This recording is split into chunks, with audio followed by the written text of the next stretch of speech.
Hello again, and thank you for joining Jeff and Jenny's Classic Restorations, where it's a cold day again, but not raining at the moment. So I've moved the Persia Django out for the moment, and we're going to try and get the engine rebuilt. I've been trying to sort of put it off, but I've been doing a lot of studying how to do it. Thanks to Tom Carhill, he's Irish from Ireland, and he does a very good video, which has helped me sort of get it in my mind what to do. And also Seaside Garage, he's also stripped and rebuilt one, so it does give me a little bit of an idea of what I'm doing. So I've cleaned everything up now. Some of the old bearings are out now, and we can get the new bearings in and seals and see how we get on. So let's get started. Right, so this is my so-called organisation. I think it's best to do it here than on the bench, rolling away bits of washers and what have you, so I've got it all in one place here. I've cleaned all the inside of the engine, done the best I can on the outside. So we've got some bearings there, some other bearings with a seal, and hopefully everything's in place to go back in. But yeah, you know what will happen, something's going to go wrong, isn't it? So but anyway, let's look on the bright side. Let's get started. Right, I've seen, as I say, different ways of doing this. My way, I think, is going to get the bearings in first. There's like a little circlip, or big circlip in there, which I've also taken out, and it's easier to get the seal out the other side. I'll put that back in. That's all clean in there now. And just one other thing to watch in there is a little hole, which is near the other end of it, and that's where the oil goes down to lubricate the bearing in there. So it's important that that little hole is clear all the way through, which is. So so I'm going to try this. Seaside Garage, he done it a good way. He actually put these in the oven, heated them up. I'm not going to do that. I'm just going to gently go round with the, before we got cut off, I'm going to go around with the heat gun and just tap the bearings in first of all, and then when that's cooled down, we can get the seals in. So we'll try getting the crank bearings in first, and then let that cool down on that part, and we'll get the seals in. So let's just warm this up quickly.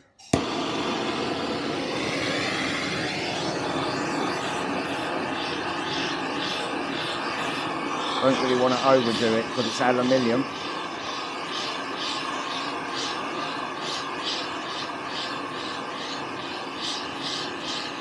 Hopefully that will do it. And we use one of these bearings, which is a 6202. So let's see, hopefully that will just push it. No.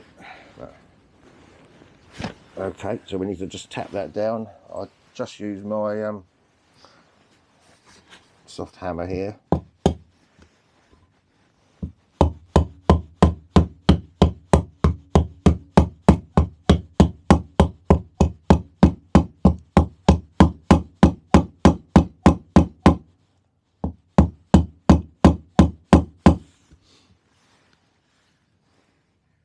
Go down a little bit more.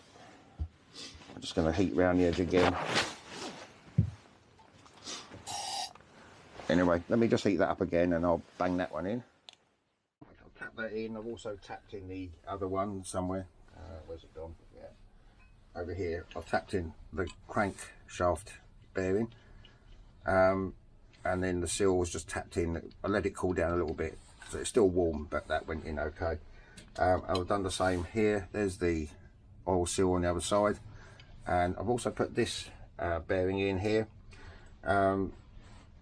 so we can get this side built up hopefully. So I'm doing it slightly different to other people, but also one thing that Tom Carhill said, he said he doesn't, there's the oil seal for the pedal shaft, but he said he would sooner leave it as it is because they're just slightly different. So I'm going to just put a little bit of sort of gearbox oil in there. I haven't got the right gearbox oil for this yet, but I'll put a little bit of normal gearbox oil in there just to lubricate that a little bit. So I'll do that, and then we can start getting that side back together.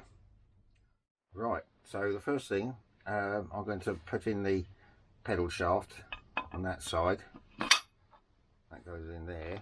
And now there's another YouTuber who's actually oiled everything. Now I can't see the point of doing that because it's going to be sitting in oil anyway, so it'll be lubricated straight away. I will put some two-stroke in the crankcase bearings, crankshaft bearings. So we'll carry on with this, and on over this side we've got this contraption. This is the part of the gear selector, and on there you've got a washer which should just drop into that bearing there. There we go. So that goes in there. Okay, so that's all okay, and that's nice and smooth. Right, okay. We've got I think it's already fixed in there. It's quite a thick washer in there, which I think is firmly stuck in there, and then we've got another washer on top of that one which we mustn't lose, so that should just hopefully drop into there somehow. Bear with me. Should just slide down somehow. Must be lining all these teeth up, I suppose. There we go, that's in. I must make sure that washer's on there, so that's that nice and smooth. I think we'll also try and get in the crankshaft. Obviously that's the clutch side out this way, so I don't know if it's going to just slide in or we have to bang it in. Slide in, that's it. Which is quite stiff. Bear with me. Oh no, it's not. It's me in it with this. It's the con rod thing. Bear with me. I just pulled it out. Get the con rod in position out here. Well, finally dropped the wife at work and just had something to eat. We're back to it again. I've put in the this is the gear change selector. That slides in between those two lugs there, so when you change gear that should slide, well, hopefully it will when we get round to it. That slides down and locks into the other gears, so that's done. I didn't change the oil seal on that one because it didn't seem too bad. So I've also got another circlip to go on the other side later on, but this isn't hardly technical, is it? But it keeps those outer bits away for now. So what I'm going to do, I'm going to put some gasket sealer around on this side.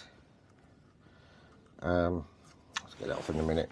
I've got this Hylamar blue again, so I'm going to put that around, get the gasket back on, put some on the other surface, and see if this goes back together without falling apart.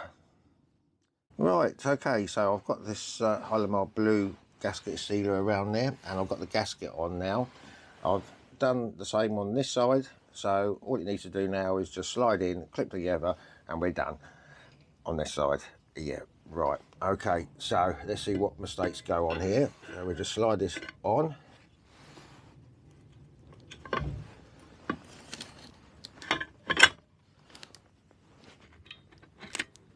Oh, not too bad, not too bad. Let's check this is all in place around here.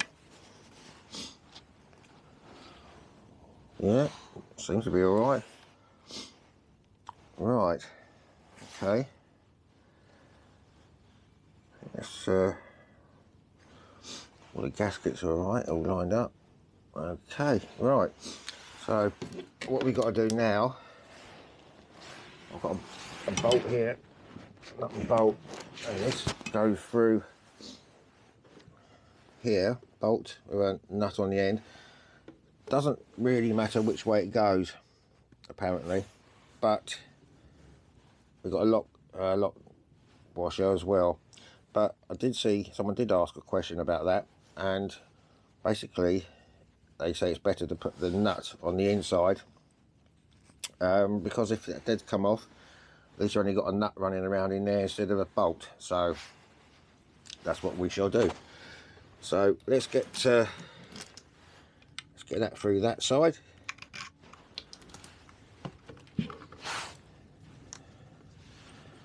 And get this washer on. God. Okay.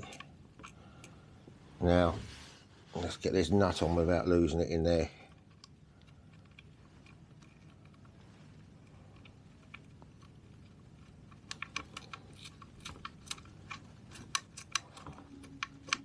Right, I think these are, I think they're 10mm, so I need two 10mm spanner and socket. So bear with me, I'll get that one tightened up.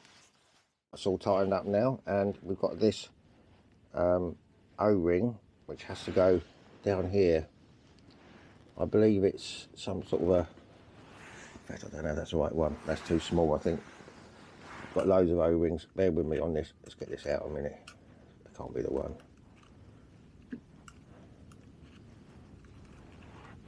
For God's sake, bear with me again, sorry. Well, in the end I've had to use my own O-ring.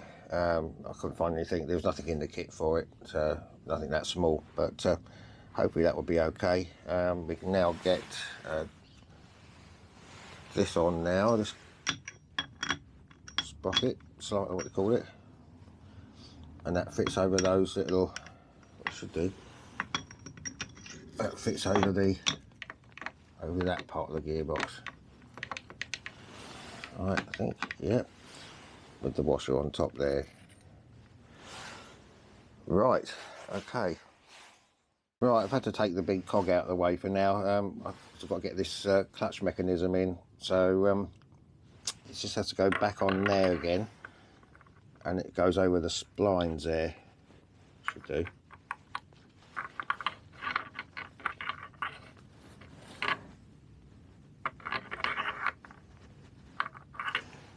Am I doing this right, or is it that way? Let me just check on that, I don't want to do that wrong. No, that was actually right, it is this way, round. There we go, that's gone down now. Maybe you just have to tap that just a touch, because we've got to get the circlip in there as well. So let me just tap it a little bit, hopefully it'll go all the way down if I can use this hammer a minute. I don't know, that's not going to work, is it? Let's just tap it down with this for now.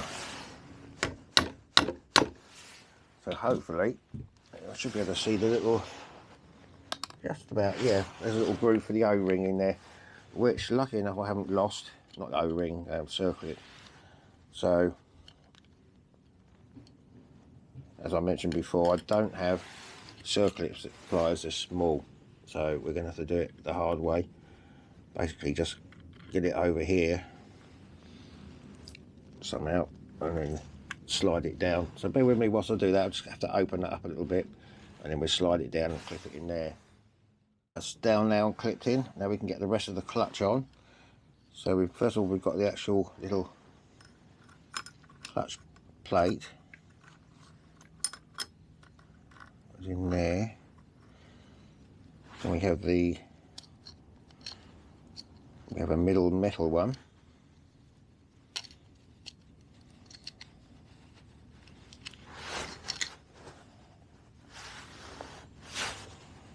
Which would be, or do we?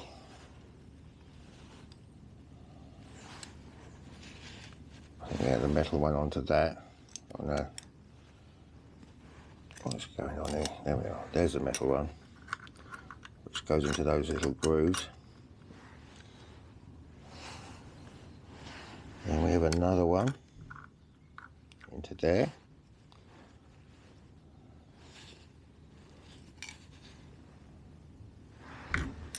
And I'll show another metal one.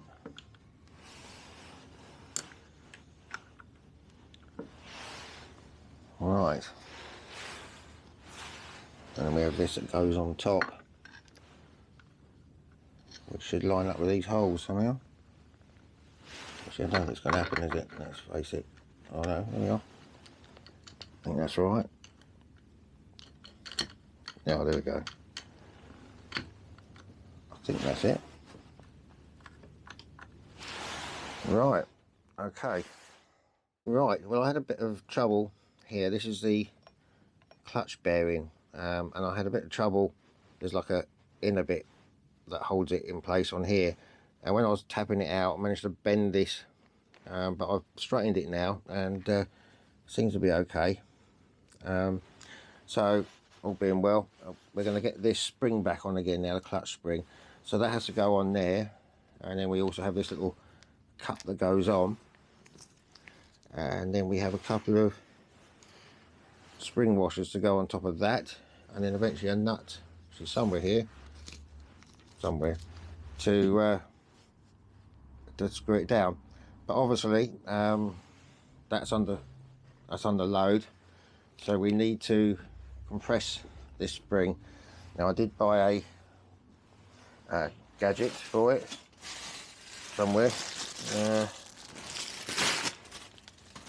here.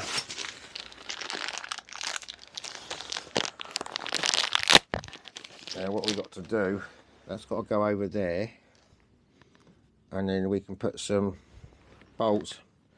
Now I think it's supposed to be 5 and 8, but of course I didn't have many order, did I? Of course. So I just try and find the right ones for it. They're in here. So basically I've got to get the right bolts to go through there, through the hole in the casing there, to squash that down and compress it. And then once that's compressed, I can get the washers on and then the bolt on top. So let me see if I can find the right screws first, and we can just compress it and see how it goes.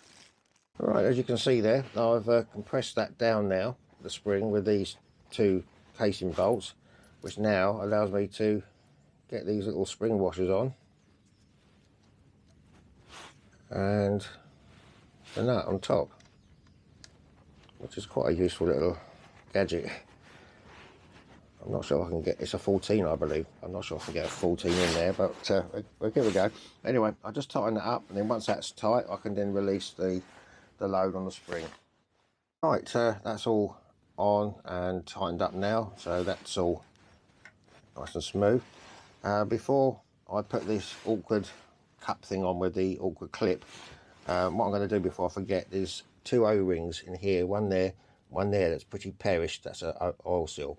So I'm going to just dig them out and just put the 2 new seals in there.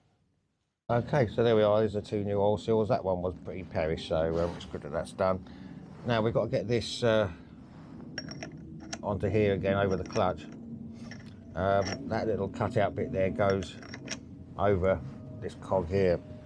Now the problem we got is getting this blooming thing in. I'll show you how it goes in here. That would go in there, sort of a weird circlip, and then once that's in there you need to sort of prise these bits round so it clips into there. So that's all I can show you really. It's going to take me probably a while to get it done, but just to show you that's what I've got to do. It's going to be a bit awkward. It's got to go in there underneath, and then once that's in we can just push these little bits around and that should seal that in. So let's give it a go.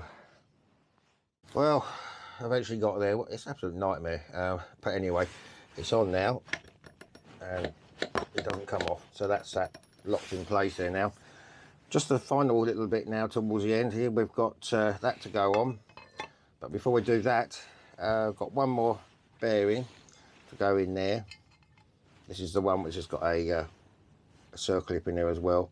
So I'm going to heat that up again, put that in there, let it cool down a bit, and then tap this oil seal in that side, and then we can, then what I'll do, before I come back to you, I'll go around with some more of that gasket sealer around there, get the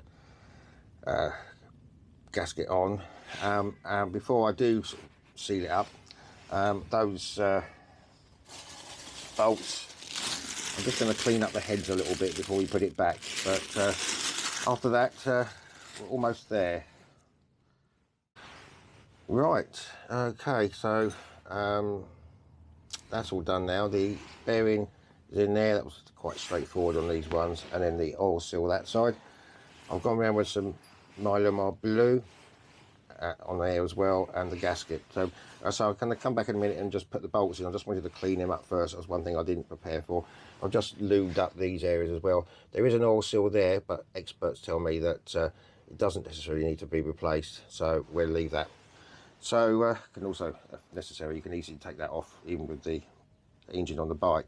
So let's see if we can get this on first of all, and then I'll clean up the nuts and or bolts, and then we can finish off a bit.